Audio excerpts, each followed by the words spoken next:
Welcome guys back to another video. If you casually walk by some water, watch fish and feed ducks, I guess you're probably not in Florida. This sunshine state is home to around 1,300,000 alligators. My beautiful lurking state. in almost any deep puddle or even salty God water. damn. Hence, Florida witnesses the most attacks by these predators, while encounters with alligators mostly end peacefully. That's not always the case. Residents of Fort Pierce in Florida knew all too well that their lake harbored alligators. One of them, Henry, was so well known that he even had his own name. Locals spent years boating and strolling along the lake, seemingly unbothered. Yeah. 85-year-old Gloria Sergey, living nearby in a senior living facility, would regularly walk her dog Trooper by the lake. Unfortunately, on February 20th, 2023, Gloria's routine took a tragic turn. As she strolled along the shore, her dog sniffed the water, stopping at the lake's edge. Whether Gloria knew she was caught on surveillance cameras at that moment is unknown. But what she definitely didn't notice was Henry, the alligator, closing in.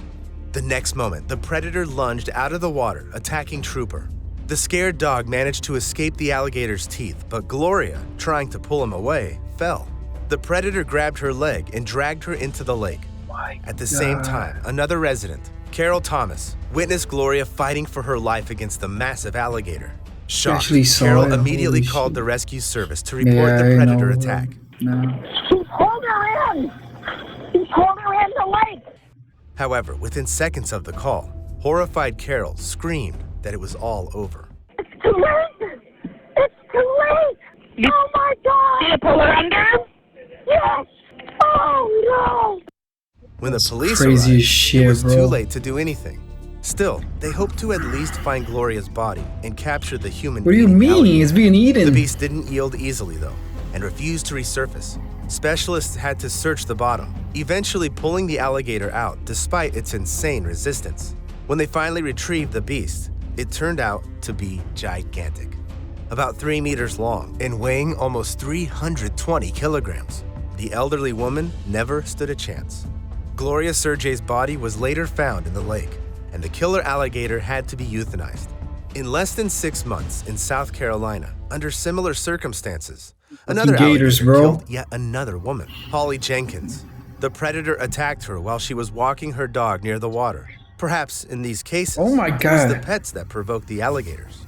However, sometimes there's no clear reason for their attacks at all. A few months after They're those hungry. tragic To me. events in Largo, Florida, a Oh local, my God, Florida Jamarcus, again, bro. was heading for a job interview, feeling the jitters before the event. But when he reached the bridge over the irrigation canal, a creepy sight distracted him from his thoughts. There was an alligator in the water, holding the bottom part of a mannequin in its jaws. The guy was baffled that the predator found a human-sized doll and decided to munch on it. However, Jamarcus's gut told him to chuck a rock at the alligator, and he realized the horrifying truth. The pale figure in its teeth wasn't made of plastic. The man thought about the nearby school, realizing kids walked the same path he had just taken. So Jamarcus rushed to the fire station nearby and reported what he saw. Rescuers quickly God, arrived bro. and confirmed there was a human body in the alligator's jaws. While experts wrestled the over 4-meter killer alligator out of the water, shocked townsfolk tried to understand who its victim was. Once divers found human remains, doubts vanished. The predator murdered 41-year-old Sabrina Peckham. The police launched an investigation since it wasn't clear if the alligator attacked her while she was alive or found her already dead. Nevertheless, everything pointed to the fact that the beast indeed killed Sabrina. The woman was homeless, living in a camp near the irrigation canal. Moreover, just 2 months before the tragedy, she got arrested for trespassing into the waterlogged area just a kilometer from where her body was found. Some speculated that Sabrina might have teased the alligator or provoked it in some way. However, she left behind an adult daughter who vehemently denied such accusations. Grief-stricken Brianna Doris defended her late mother, asserting that as a Florida, she knew well about the capabilities of alligators. Most likely, her mom returned to the camp late at night and couldn't spot the alligator. Additionally, Why are you letting your mom be homeless? That's a real big question for me, bro. Unless she was like an addict, I get it, but how you let your mom be homeless, bro? It's crazy, bro. Sabrina's daughter noticed no signs near the water warning about alligators, so her mom might not have known about the deadly threat. The reason for the predator's attack remained unknown. While most Florida residents might say alligators don't bother people unless provoked, Brianna Doris is convinced these are dangerous wild creatures. Yeah. No one knows what's on their minds and what drives them. Yeah, they don't. If they get hungry, anyone. They definitely attack people if you're not paying attention. That's what it is. They just don't. They're not that aggressive to just like pull up on people. But if you're distracted, they'll fuck you up. Can become an innocent victim, just like her mother. Still, alligator attacks happen more likely somewhere near fresh water. When it comes to salty waters, another beast terrorizes them. In the summer of 2019, the Lindsay family from California willingly headed to a place teeming with the most dangerous sea predators. The family was on a dream vacation to the Bahamas. You most likely associate this place with luxurious relaxation, pristine beaches, and an incredible underwater world. Well, that's true, except among the colorful corals and fish, various types of sharks swim around. Tiger sharks, blacktip sharks, lemon sharks, reef sharks, hammerheads, bull sharks, and about 40 more species. Really? Moreover, in the Bahamas, there are several diving spots where tourists casually swim with these predators and even feed them. Could never be me. However, the Lindsay family opted for a less extreme swim, visiting the legendary Pig Beach. Along with 6 family members, a girlfriend of the older Lindsay daughter, Jordan, also joined the adventure. On the 3rd day of the vacation, the 7 American tourists impulsively hopped on a tour boat to Rose Island. It's almost 18 kilometers of white sandy beach on a narrow strip of land in the middle of the ocean. In a clear After water lunch, like the that. head of the family, Michael, with his 2 sons, younger daughter Madison, and Jordan's girlfriend, Jonna, swam on one side of the island with the famous swimming pigs. Jordan and her mother, Kami, decided to snorkel in another area. Around 2 p.m., Kami and Jordan were still exploring the corals when the mother heard her daughter calling for her. She turned around and saw her daughter surrounded by a pack of dolphins. Kami smiled, though only for a fleeting moment, as it suddenly dawned on her. Those were sharks. Jordan screamed briefly, and for a second, it seemed like nothing was happening. No one noticed the attack, and no one sounded the alarm. Only Kami Lindsay rushed as fast as possible toward her daughter. Approaching closer, the woman gasped. One of the predators had bitten Jordan's arm and sunk its teeth into her legs.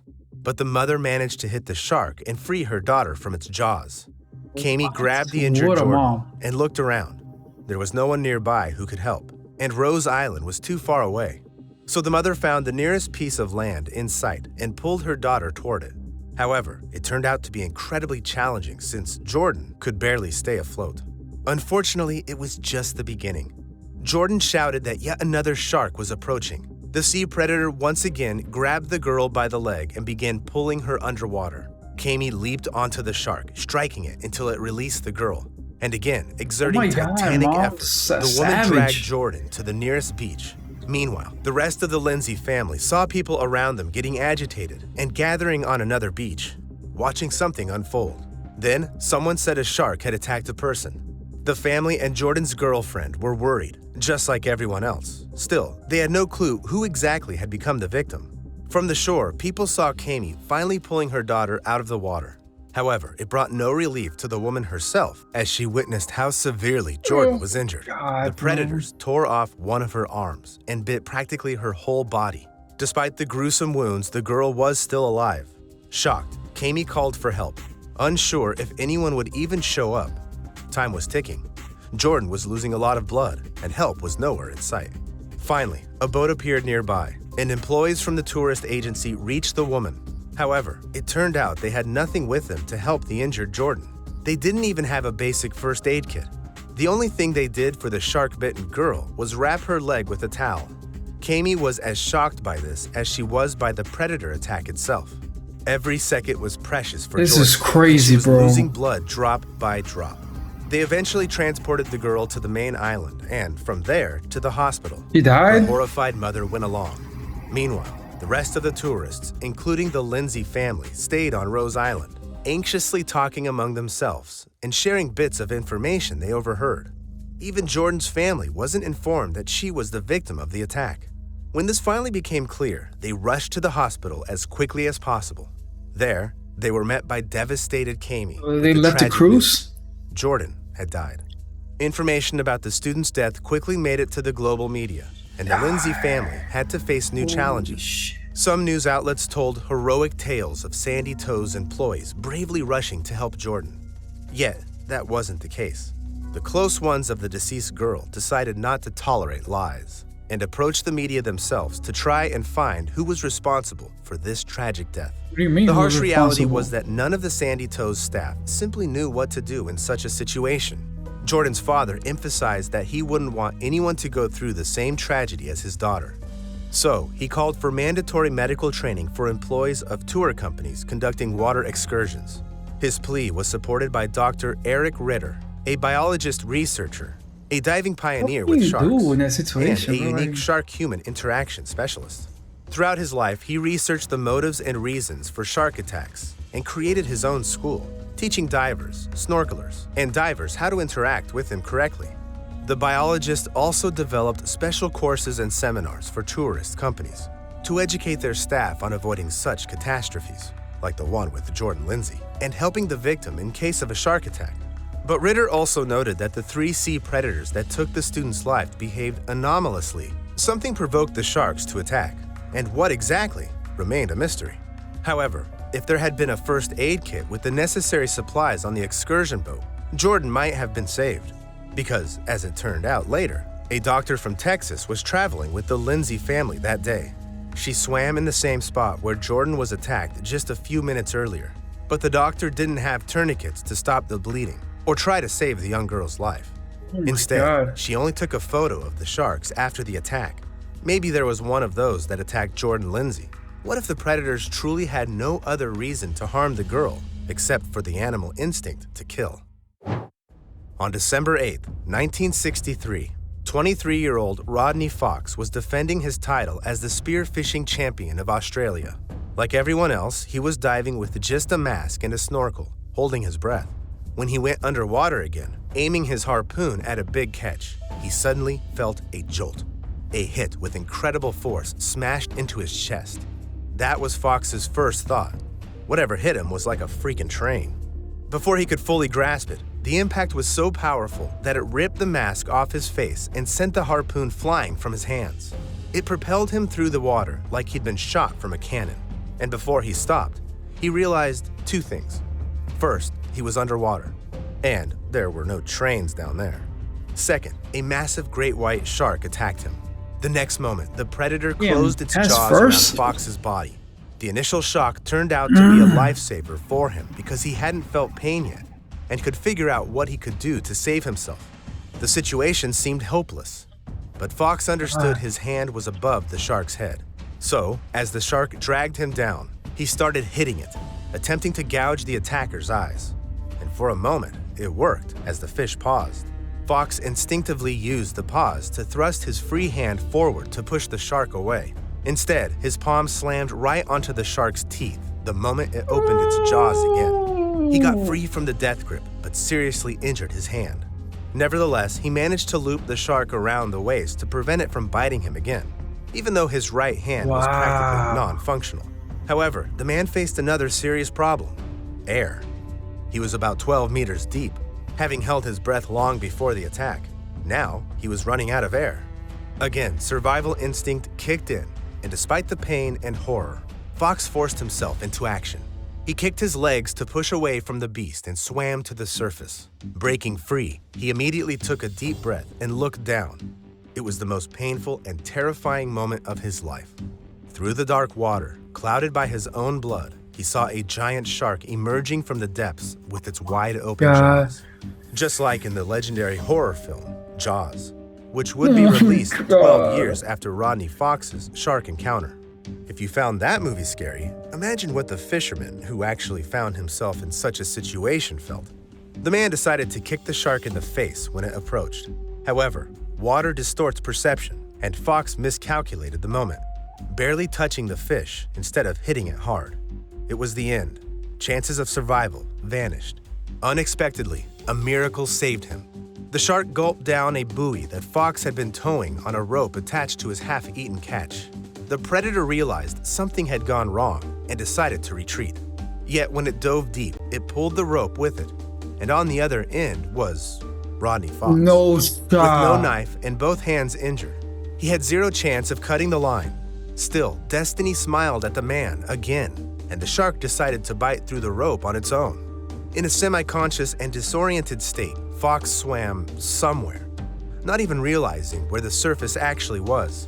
After a moment, Fox suddenly surfaced and could breathe. Then, he shouted at the top of his lungs, and the shark attacked him again. Other fishermen quickly My launched God. a boat and headed toward Fox. They managed to pull him on board just before the shark returned to finish the job. That's when the man first felt waves of excruciating pain all over his body. Yet the realization of how close he was to death brought him no less suffering. The fishermen who saved Fox were utterly shocked by his condition. It turned out that the man's chest was pierced, and his lungs, diaphragm, spleen, stomach, and intestines were all injured. Damn. When, an hour after the attack, the pale and almost bloodless Rodney was brought to the hospital, he was conscious. Bewildered, doctors didn't know where to start. However, after 4 hours on the operating table, with 462 stitches on his body, Rodney Fox See was how he moved to the looks. intensive care unit. And he didn't just Oh survive. my The man God. recovered from horrendous injuries, Oh shared his experience, my and underwent God. psychological rehabilitation to return to the sea. So he got all his Rodney limbs? Fox dedicated the rest of his long life to studying great white sharks, one of which almost killed him. He designed and built the first cage for underwater observation of marine predators, and organized and led hundreds of research expeditions over 40 years. In 2023, he celebrated the 60th anniversary of his remarkable rescue. However, only a few lucky ones survived shark attacks to tell the Honestly, tale. bro. Among these fortunate individuals was underwater photographer And his shit was a Henry great Morse, white, who too. not only repelled 5 predator attacks, but also captured one on video. Despite the horrifying nature of these events, the United States has only recorded about 45 fatal alligator attacks and 180 shark attacks in the last few centuries. Statistically, it's a minuscule figure, but we advise you not to neglect your own safety. You'd better subscribe to the channel and comment on which animal attacks you'd like me to include in the next video. Yeah. See you guys in the next video.